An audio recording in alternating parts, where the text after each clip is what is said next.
I just wanna know po kung nakatulog ko pa na maayos. Okay na po ba? Pakita ka naman. Ayoko nga. Ang puffy pa ng eye bags ko. Tapos di pa ako nakakamumog. Ang pangit ko pa. Ako ba? Okay lang po yun. Sige na, pakita ka na. Tapos smile ka. Do it for me. Please.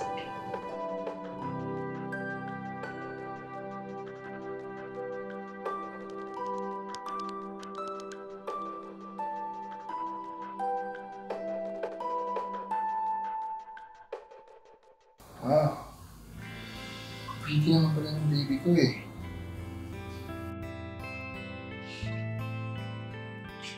Baby?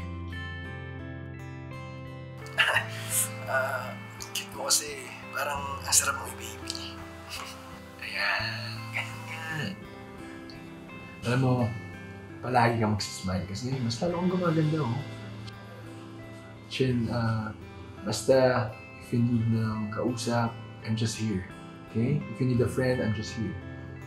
Kahit ano pang gusto mo sabihin sa akin, makikinig ako kahit anong oras. Basta gumaan lang yung pakiramdam mo. Okay na ako.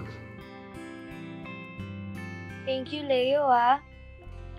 Lagi ako inaaway nila ate.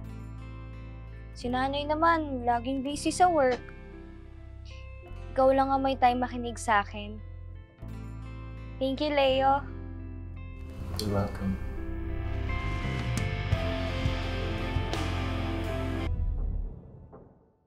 Nakakatatlong video calls ka na today, ah.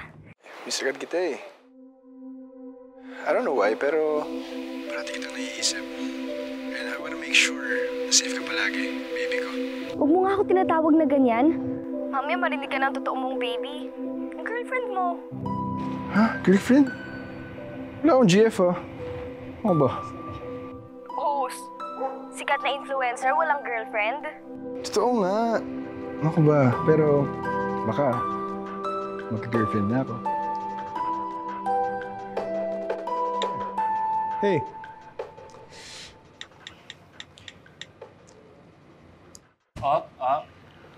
Sino yan? Girlfriend mo?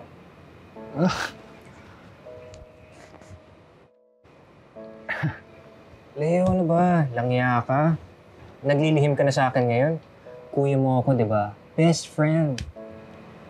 Alam mo, kung may girlfriend na ako, sasabihin ko naman sa'yo. Pero wala pa talaga eh. Pero, type ko yung girl. Well, if I were you, ipapakilala ko na kay mom. Alam mo naman yun, para malaman niya kung okay sa kanya yung girl. Kaya no freaking way. That would be the end of our would-be relationship. Alam mo naman si Mami, kakainin na ng buhay kung sino mang ipapakilala natin babae sa kanya. True.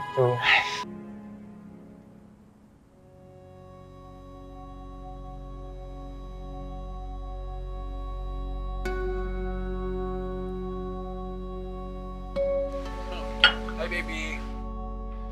Hello, Leo. Busy ka ba, Tom? Bakit? Wala. Chill naman tayo. Chill? Ate, balik mo nga yung cellphone ko! Anong chill-chill? Wala makikipagkita sa'yo. Wait lang. Ano bang problema mo? Ba't ka ba nangingialam? Eh, bakit kausap mo yung influencer na yan? Kilala mo ba yan? Eh ano naman? Eh, ano naman? Makikipagkita ka sa lalaking hindi mo kilala, tsaka player yan. Huwag ka magpapaloko dyan. So? Gina, ang daming napapahamak ngayon kasi nakikipagkita sa lalaking nakilala lang nila online. Delikado ngayon.